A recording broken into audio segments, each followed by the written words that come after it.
This is Damon Lindelof's The Leftovers on HBO. It takes place years after an event known as the Sudden Departure, in which 2% of the world's population, 140 million people, suddenly vanished all at once, with no warning or sign as to where they'd gone. The Leftovers might be the best television show of the past 5 years, and has never gotten the attention it truly deserves. So today, we're going to look at what makes The Leftovers unique, and we're going to do it with minimal spoilers. The idea is to talk about it for both people who have and haven't seen the show, because even though there are so many shows returning this fall and The Leftovers has finished its run, you should still go back and watch it. It's seriously special. I'm Jackson, and this is Ideas at Play. Despite its crazy mysterious premise, The Leftovers isn't interested in answers. And look, I know it's weird to tell someone to watch a show that won't give them any answers. It sounds like a cop-out and an automatic deal breaker. But answers don't always equal a satisfying ending. Let's back up for a second. If you've watched TV at all in the last 15 years, you've probably heard of Damon Lindelof's previous show, Lost. Now, full disclaimer, I'm a huge fan and apologist of Lost, but its ending was certainly controversial. It was a show full of questions and mysteries, and a significant chunk of people felt it really didn't live up to its promise to answer them. But really, all the answers were right there in the show. All of them. Seriously, it's all there in the show. You can find them. Just because they weren't the answers that you wanted doesn't mean that they didn't go out of their way to answer every... Sorry. The real reason people were disappointed in the ending of Lost is because, as it turns out, questions are always more interesting than answers. And in a lot of ways, you can read The Leftovers as a kind of spiritual sequel to Lost. It deals with a lot of similar ideas. Weird supernatural event? Check. Mysterious group of others? Check. Clothing constantly drenched in water and also sweat? Check, check, and check. But Lindelof also takes the lessons he learned from Lost and bakes them into The Leftovers. Right off the bat, the sudden departure that sets off the whole series takes place on October 14th, the same date that Lindelof deleted his Twitter account with this tweet. After much thought and deliberation, I've decided to... More than 3 years after Lost ended, people were still adding him to air their grievances. He was the creator of this entire universe of Lost, and everyone wanted answers for why he made it the way he did. The sudden departure deals in the business of not having the answers. It's one of the reasons it's so devastating to the characters in The Leftovers. In some ways, losing someone to the departure is worse than having them die. At least we understand death to some extent. It's scary, but familiar. The departure adds a layer of complete what the f***ery. And the show explores how we grapple with the idea of the unknowable throughout its 28 episodes. In the first season, we deal with grief. People kept coming up to me and asking me for help. And I couldn't. Or I didn't know how. That's our main character, Police Chief Kevin Garvey. Despite not explicitly losing anyone, the departure still has taken its toll on him. He's seen his family splinter and deals with the cult of the guilty remnant, who see themselves as aggressive living reminders of what happened.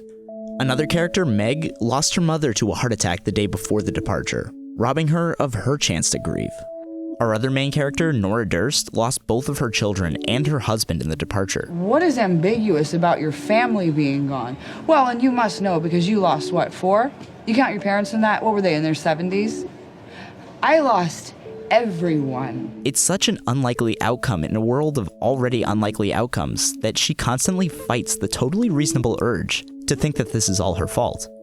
The pain that these characters feel all stems from not having answers. If these were standard deaths, although they would be incredibly hard pills to swallow, it would make more sense than this. The departure doesn't just make characters question their world, it also makes them question themselves. She's crazy, this one! Because that's something crazy people do. I know you think I'm f***ing crazy. Have you been noticing that I've been, kind of losing my mind? After all, if we accept that the departure happened, then maybe everything we know about everything is wrong. It's an event that defies understanding. So does that mean that life does as well? Just because something doesn't make sense no longer means that it's not real. One character, Holy Wayne, claims to be able to hug people's pain away. It might be a complete scam, but it also seems to actually help people. And who's to say he doesn't have superpowers when 140 million people just vanish from the earth in a moment? Kevin finds himself sleepwalking in more and more bizarre ways, but is that because he's going crazy? Or is there a reason for why this is happening? The second season starts to answer these questions with bigger questions.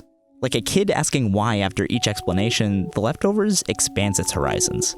When you ask what happened to the departed, you're also asking, why are we the ones left? And if it was truly random, then does that mean everything is meaningless? If our existence is random, then why are we here? But nothing about this show is random. It's all meticulously constructed. Every character has crossed paths with every other character in ways both seen and unseen, before the show and as it goes on. The interconnected nature of the plot is a hallmark of both The Leftovers and Lost, and brings with it a sense of fate, of purpose. But what's great about The Leftovers is that it doesn't provide you with the answers to that question of purpose, just as life won't. You may feel the pull of a reason for being, and there might be, but the universe is never going to tell you what it is. It's a paradox, the idea that the answers are out there, you'll just never find them. This funnels us into that search for purpose. Eventually, each character comes to terms, in one way or another, that they don't know and will never know exactly what's going on. So the question becomes, now what? If you're thinking this all sounds a little religious, I can't tell you you're wrong. The show is wrapped in Christian imagery, but this is not a strict Christian show or message. Nothing is cut and dry, and nobody has the answers. Reverend Matt claims to know what's happening, but he's grasping at straws just like everyone else. The Guilty Remnant is a cult, reminding us of the less than ideal things that religion can bring with it. The show leans instead on the ideas behind religion, giving us a spiritual experience without buying into the details. It's about exploring intangible ideas that don't have a right answer. We turn to TV in a lot of ways as a form of comfort. We like to know what will happen or watch to find out. It's an escape from life, from not knowing, a place where everything will be explained. The Leftovers isn't going to offer you either of those things. But that's also what makes the emotions of The Leftovers so rich. It immerses itself in the very nature of questions. It's about struggling with tough questions, and how that struggle is vital. We're not going to find the right answers, and that's okay. The real value comes from the process of working through them. That process is the only way you can come to a deeper understanding of yourself. In some ways, it is the answer. So no, The Leftovers isn't going to give you the answers to its mysteries.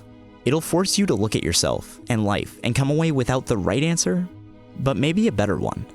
It's not the type of comfort we usually come to TV for, but it is comforting in its own way.